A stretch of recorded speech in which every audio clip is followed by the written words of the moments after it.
Hello guys, welcome back to my YouTube channel creative commerce. आज हम अपने Indian economic development का एक नया चैप्टर शुरू करेंगे जिसका नाम है हमारा ह्यूमन कैपिटल फॉर्मेशन। ठीक है, हमने अभी तक अपनी इंडियन इकोनॉमिक डेवलपमेंट के 4 चैप्टर कंप्लीट कर लिए। पहला चैप्टर था हमारा Indian economy at the eve of independence. Second था हमारा जो हमारी 1950 टू 1990 से था, है ना। फिर हमने पॉवर्टी किया था अपना, और भी हमारा ह्यूमन कैपिटल फॉर्मेशन है। चौथा चैप्टर है हमारा। ठीक है, और सबकी प्लेलिस्ट बना रखी है मैंने। अगर आपने अभी तक कोई भी वीडियो कोई भी चैप्टर नहीं देखा है तो उसकी प्लेलिस्ट में जाके आप देख सकते हो। तो हम शुरू करके अपना human capital formation. Human capital formation पूरा समझने से पहले पहले ये देखो कि आपका ये ह्यूमन कैपिटल क्या होता है। देखो, human capital it refers to the stock of skills, ability, expertise, education and knowledge in a nation at a point of time. यानी कि एक पर्टिकुलर टाइम पे हमारे इंडिया में, ठीक है, हम अपनी इंडिया का लेके चलेंगे। हम इंडिया में रह रहे हैं तो हमारे इंडिया में कितने लोग एजुकेटेड है, यानी हमारे इंडिया में कितनी एजुकेशन है, कितने लोगों के पास स्किल्स है, कितनी उनकी एबिलिटी है किसी चीज़ को करने की, ठीक है, कितनी उनके पास नॉलेज है। ठीक है, तो इस सब को मिला के एक पर्टिकुलर पॉइंट ऑफ टाइम पे इंडिया के अंदर कितना है उसको हम कहते हैं ह्यूमन कैपिटल। उस सबके स्टॉक को कहते हैं ह्यूमन कैपिटल, जिससे कि ह्यूमन कैपिटल से ही आगे कोई भी लोग है वो कुछ काम कर पाएंगे। किसी के पास नॉलेज नहीं होगी तो वो कुछ नहीं कर पाएगा, किसी के पास एजुकेशन नहीं होगी तो कुछ नहीं कर पाएगा, किसी के पास स्किल्स नहीं होगी, एबिलिटी नहीं होगी। एक्सपर्टाइज का मतलब होता है कि आपको किसी चीज़ को करने में परफेक्शन जो होती है आपके पास वो नहीं होगा तो लोग कुछ नहीं कर पाएंगे। ठीक है, इन सब का सही से यूज़ करना नहीं आएगा तो आप कुछ नहीं कर पाओगे। ठीक है, तो ये जो होता है हमारा इन सब का मिला के at a particular point of time, उस सब को हम कहते हैं ह्यूमन कैपिटल। फिर एक हमारे पास वर्ड आता है जिसको कहते हैं हम फिजिकल कैपिटल। फिजिकल कैपिटल होता है हमारा कि all inputs which are required in the production process such as machine, tools, factory etcetera are called physical capital. यानी कि जितनी भी चीज़ें हमें प्रोडक्शन में काम आती है, ठीक है, उसको हम कैपिटल कहते हैं, फिजिकल कैपिटल। जैसे मशीन वगैरह, कोई भी टूल्स वगैरह, वो सब चीज़ें। ठीक है, ये तो हमारी फिजिकल कैपिटल होगी। ह्यूमन कैपिटल हमारी जो इंसान के अंदर की जो चीज़ें, जो इंसान के अंदर की खासियत है, वो सब चीज़ें जो होती है उसको हम ह्यूमन कैपिटल कहते हैं। ठीक है, अब देखो ये तो क्या हमारा ह्यूमन कैपिटल क्या होता है। अब हम देखेंगे पूरा ह्यूमन कैपिटल फॉर्मेशन क्या होता है।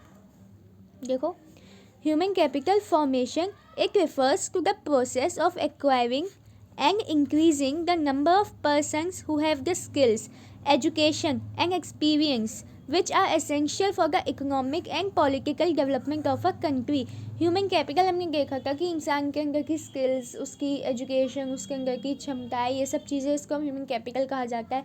अब इसी को डेवलप करना, इसी को और ज़्यादा इंक्रीज़ करना, इसके प्रोसेस को हम कहते हैं ह्यूमन कैपिटल फॉर्मेशन। ठीक है, तो देखो वही हमारी चीज़ है, किसी भी इंसान के अंदर की एक्सपीरियंस, उसकी जो स्किल्स है, उसकी एबिलिटीज़ है, उन सबको बढ़ाना, जिससे कि हमारी जो कंट्री है वो डेवलप हो, इकोनॉमिकली भी, पॉलिटिकली भी, सब तरीके से हमारी कंट्री डेवलप हो। उस प्रोसेस को हम कहते हैं ह्यूमन कैपिटल फॉर्मेशन। अब देखो आगे, ये छोटा सा चैप्टर है, बहुत आसान चैप्टर है, कुछ नहीं है इस चैप्टर में। 2 या 3 वीडियोज़ में मुश्किल से चैप्टर पूरा ख़त्म हो जाएगा। आगे देखो, आगे हमारे पास sources of human capital formation, यानी कि जो ह्यूमन कैपिटल हम फॉर्म करके हैं, इंक्रीज़ करके, उसके सोर्सेज क्या होते हैं, यानी कि वो कैसे कैसे हम इंक्रीज़ कर सकते हैं। तो पहला हमारे पास होता है एक्सपेंडिचर एंड एजुकेशन। एजुकेशन कहा जाता है कि कोई भी इंसान अगर उस पर कुछ नहीं है, लेकिन उस पर अगर किसी चीज़ को लेके उसके अंदर ज्ञान है, तो वो उसी चीज़ से अपना सब कुछ कर लेगा, कुछ भी बना सकता है वो इंसान। उसी चीज़ को लेके अपनी एजुकेशन से वो इंसान कुछ भी कर सकता है। ठीक है, कुछ नहीं तो वो पढ़ाने लग जाएगा, उसी से वो काफ़ी चीज़ें कर लेगा। ठीक है, तो वही होता है, जो अगर हम जो एजुकेशन होती है, पढ़ाई होती है, उस पर खर्चा करेंगे, ठीक है, तो इंसान की एजुकेशन बढ़ेगी, उसके अंदर की करने की एबिलिटीज़ चीज़ें बढ़ेगी, उसकी स्किल्स इंक्रीज़ होगी, स्किल्स इम्प्रूव होगी।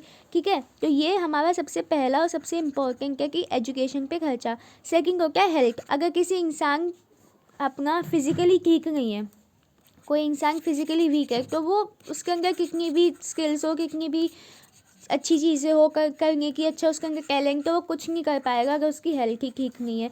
तो इसलिए एक्सपेंडिचर ऑन हेल्थ भी हमारा बहुत इंपॉर्टेंट है। सेकंड होता है ऑन द जॉब ट्रेनिंग। अगर कोई इंसान ट्रेनिंग वो जॉब कर रहा है, ठीक है, तो उस इंसान को टाइम टू टाइम ट्रेनिंग देनी बहुत ज़रूरी है, जिससे कि वो अपनी और चीज़ों में, उन चीज़ों में और ज़्यादा एक्सपर्ट हो और ज़्यादा उसमें वो चीज़ें करने की एक्सपर्टाइज आए। ठीक है, तो ये होता है हमारा ऑन द जॉब ट्रेनिंग। फिर होता है हमारा एक्सपेंडिचर इन्फॉर्मेशन, यानी कि कोई भी चीज़ है, आप किसी को कोई इन्फॉर्मेशन दे रहे हो, ठीक है, अब वो उस इंसान तक अच्छे से पहुँचे, सही तरीके से पहुँचे और इस तरीके से पहुँचे कि वो जिस इंसान तक वो जा रही है वो इंसान उसको सही से डिकोड कर पाए। ठीक है, तो ये सब चीज़ें भी हमारी इंपॉर्टेंट होती है, इसलिए हमारा एक्सपेंडिचर और इन्फॉर्मेशन भी बहुत इम्पोर्टेंट है। फिर हमारा होता है माइग्रेशन। माइग्रेशन होता है कि एक इंसान का यहाँ से वहाँ जाना। आपने सुना होगा कि बर्ड्स माइग्रेट करती है, ठीक है, वो गर्मियों में कहीं से कहीं जाती है, सर्दियों में कहीं से कहीं जाती है, सब आपने साइंस में पढ़ा होगा। ठीक है, तो ऐसे ही हमारा माइग्रेशन होता है। इंसान भी हमारा एक जगह से one place to another place migrate करता है, ठीक है। और अगर वो एक जगह रह रहा है तो वहाँ पे उसे कुछ अलग सीखने को मिलेगा। अगर वो वहाँ से किसी और सिटी, किसी और स्टेट में जाएगा तो वहाँ से उसे वहाँ की कुछ चीज़ें सीखने को मिलेगी, है ना। तो माइग्रेशन भी एक हमारा बहुत इंपॉर्टेंट चीज़ है, जिससे कि किसी भी इंसान के अंदर की स्किल्स, उसके अंदर की चीज़ें, उसके अंदर और भी अच्छी अच्छी चीज़ें डेवलप हो सकती है। ठीक है, तो ये हमारे कुछ सोर्सेज के ह्यूमन कैपिटल फॉर्मेशन के। इसी के साथ ये वीडियो हमारी ख़त्म होती है। अगर आपको ये वीडियो पसंद आई हो तो इसको लाइक कीजिएगा, चैनल अभी तक सब्सक्राइब नहीं किया तो सब्सक्राइब कीजिए, शेयर कीजिए, कमेंट करके बताइए कि आपको वीडियो कैसी लगी।